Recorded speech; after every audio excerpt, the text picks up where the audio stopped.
Hola, muy buenos días, muy buenas tardes, muy buenas noches cuando estén viendo este video. Mi nombre es Agustina Ayala y hoy vamos a estar haciendo un pequeño recorrido por las ciencias sociales, la ciencia política y las relaciones internacionales a lo largo del tiempo. Bueno, comenzaremos hablando en el siglo XV de modernidad, que inicia con la conquista de América en 1492 y la caída del Imperio Romano de Oriente, que implica una transformación en la forma de pensar del ser humano y en el cosmos en general. Es por ello que surgen las ciencias sociales. En el siglo XVII surge el positivismo, que los empiristas lógicos consideran que solo es posible conocer el mundo si tenemos una experiencia de él. Por otro lado, en Francia, con Luis XVI, surge el tipo de Estado absolutista, que sostiene que el monarca tenía el poder absoluto e ilimitado sobre todas las esferas de la vida, sin distinción entre lo público y lo privado. En el siglo XX nos encontramos con el racionalismo crítico o falsacionismo, que creía que para que una teoría sea considerada científica, su hipótesis o enunciados deben poder ser falseados. Popper defendía que implicaba una constatación de discusión y verificación empírica de las teorías a partir de la deducción. El estado gendarme o mínimo plantea que las funciones de la estructura se limiten a lo mínimo posible: administración de la justicia y seguridad. En los hechos, si bien ha habido casos de estados con reducción de sus funciones, no es tan claro que se haya presentado este modelo así descrito. En 1796 surge la primera ola del feminismo, donde se pone en cuestionamiento los privilegios del género masculino. En 1814 se le llama paz duradera a cuando grandes potencias compartieron algunos valores e intereses comunes que los llevaron a resolver la mayoría de sus diferencias a través de la diplomacia y no a través de sus costosas guerras. Gran Bretaña estableció un conjunto de reglas y prácticas para la política y el comercio internacional, a menudo denominado Pax Britannica. En 1832 surge el Estado de Derecho. El liberalismo planteado por John Locke fue ganando terreno, dando lugar al Estado de Derecho, en el cual el poder del Estado está limitado por las leyes y reducido por la esfera pública. En 1848 hallamos el marxismo, que plantea la lucha de clases sociales. En la obra El Capital de Karl Marx encontramos crítica a la economía política del momento. En 1880 nace la consolidación del Estado argentino. Oscar Oslak, un autor argentino, propone que el Estado va a ser tal lo que él denomina estatidad, en la medida que se adquieran 4 propiedades. 1. Capacidad de externalizar su poder, obteniendo reconocimiento como unidad soberana dentro de un sistema de relaciones interestatales. 2. Capacidad de institucionalizar su autoridad, imponiendo una estructura de relaciones de poder que garantice su monopolio sobre los medios organizados de coerción. 3. Capacidad de diferenciar su control a través de la creación de un conjunto funcionalmente diferenciado de instituciones públicas con reconocida legitimidad para extraer establemente recursos de la sociedad civil, con cierto grado de profesionalización de sus funcionarios y cierta medida de control centralizado sobre sus varias actividades. 4. Capacidad de internalizar una identidad colectiva mediante la emisión de símbolos que refuerzan sentimientos de pertenencia y solidaridad social y permiten, en consecuencia, el control ideológico con mecanismo de dominación. En 1913 se manifestó la teoría del conductismo, que se interesó por explicar las conductas humanas a través del estímulo-respuesta. Watson, uno de sus principales autores, afirma que los hombres se construyen, no nacen. En 1914 empieza la Primera Guerra Mundial. Los países veían este conflicto como una oportunidad para justificar la guerra, una excusa para conquistar otros países de forma legítima. La Primera Guerra Mundial, más que cualquier otro evento, fue el evento que dio luz a las relaciones internacionales. La Primera Guerra Mundial destruyó 4 imperios principales: el alemán, el ruso, el austrohúngaro y el otomano. Dibujó nuevas fronteras que siguen siendo altamente contenciosas hoy. Mató a millones de decenas de personas. y dio lugar a un nuevo movimiento de paz en todo el mundo que finalmente llevó a la disciplina formal de las relaciones internacionales.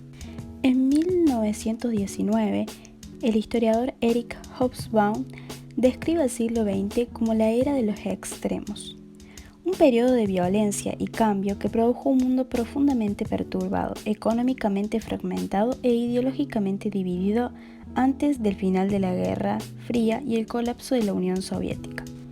En lugar de la multipolaridad que había tipificado la política europea e internacional desde alrededor de 1500, este nuevo desarrollo apuntaba hacia la aparición del sistema bipolar de dos potencias. Sin olvidar que unipolar significa una sociedad denominada por un solo gran poder, bipolar una sociedad dividida entre dos grandes potencias, y multipolar una sociedad con tres o más grandes potencias.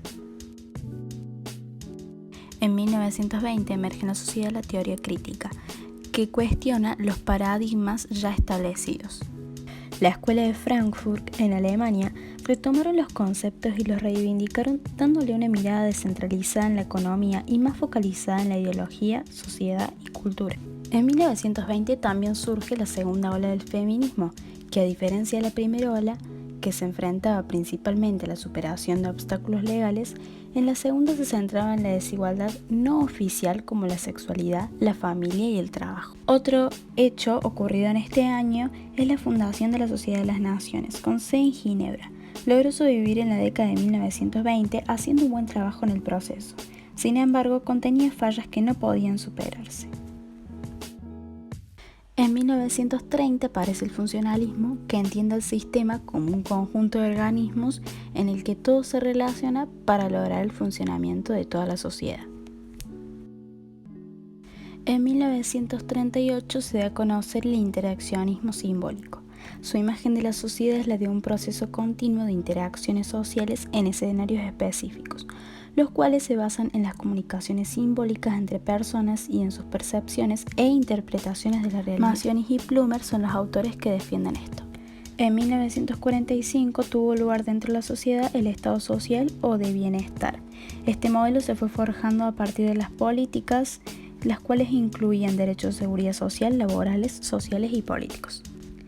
¿Se podría decir que existió un gobierno con tipo de Estado social o de bienestar en Argentina? Se le considera así al gobierno de Juan Domingo Perón, ya que durante su mandato proclamó los derechos del trabajador, que fueron incorporados en el artículo 37 de la Constitución de la Nación Argentina el 11 de marzo de 1949. Un acontecimiento internacional en 1945 fue el inicio de la Guerra Fría, donde las dos potencias mundiales, Estados Unidos y Rusia, se vieron enfrentadas, debido a los ideales de la Unión Soviética comunistas y a los ideales capitalistas de Estados Unidos. ¿Sabías que el hombre llegó a la Luna en 1969? Donde se consideraba que iba a ser un gran avance para la humanidad, pero en realidad también existían teorías en las que decían que Estados Unidos y Rusia estaban compitiendo tecnológicamente. En 1951 se presenta el Estado totalitario. Si bien este modelo abarca todas las esferas, a diferencia del Estado absolutista, el totalitario se esfuerza por moldear la opinión pública con propaganda oficial. Un claro ejemplo es Alemania con Hitler. En 1959 nos encontramos con el enfoque dramatúrgico. Desde el punto de vista de este enfoque, la sociedad es vista como un proceso continuo de interacción, siempre dinámico y cambiante. Por ello también se habla de ella como una gran red de relaciones y comunicaciones. En 1967 surge la etnometodología, que el sociólogo Harold Garfinkel propuso la teoría cuando publicó Studies in the Methodology, que fue una respuesta crítica de la sociedad estructural en ese momento. En 1970 nos reencontramos con feminismo, en este caso su tercera ola, donde adoptaron el individualismo y la diversidad y buscaban redefinir lo que significaba ser una feminista y romper con el tabú de lo que es femenino y la supuesta belleza femenina. Para América Latina, en 1975, el politólogo Guillermo O'Donnell propuso la categoría de Estado burocrático autoritario, que promovía las alianzas con multinacionales de origen norteamericano. Esto iba de la mano de fuertes represiones a las masas populares y reducción de su consumo. En 1990 conocemos el Estado fallido. En estos estados las autoridades no pueden responder a la satisfacción de un mínimo de necesidad de la sociedad. La Guerra Fría terminó finalmente entre 1989 y 1991. Estos años vieron la retirada de las tropas soviéticas de los estados de Europa del Este, la reunificación de Alemania Occidental y Oriental y el colapso de la Unión Soviética en sus repúblicas constituyentes. Cuando la Unión Soviética se arrumbó en sus 15 repúblicas constituyentes, Estados Unidos quedó como la única superpotencia del mundo. Su ejército era el más avanzado, su economía era por lejos la más grande y sus industrias culturales llenaban pantallas de cines y librerías alrededor del mundo. Las consecuencias inmediatas del final de la Guerra Fría se sintieron primero en los estados comunistas. Uno de ellos fue Yugoslavia, una federación multinacional formada por los eslavos del sur. Entró en una serie de sangrientas guerras civiles y cada nación dentro de la federación pidió la autodeterminación. Yugoslavia ya no existe y en su lugar existen 7 estados. En el año 2001 hablamos de la guerra contra el terror. Los ataques contra el World Trade Center en New York y el Pentágono de Washington el 11 de septiembre de 2001 eran el trabajo de grupos no estatales que buscaban efectuar cambios políticos a través del uso de la violencia contra una población civil. El cambio más importante provocado por la guerra contra el terror fue una mayor intervención política en los estados por las grandes potencias. Y por último, en el año 2012 hablamos sobre una dudosa cuarta ola del feminismo debido al impacto que tuvo en las redes sociales este movimiento y la difusión de sus ideales.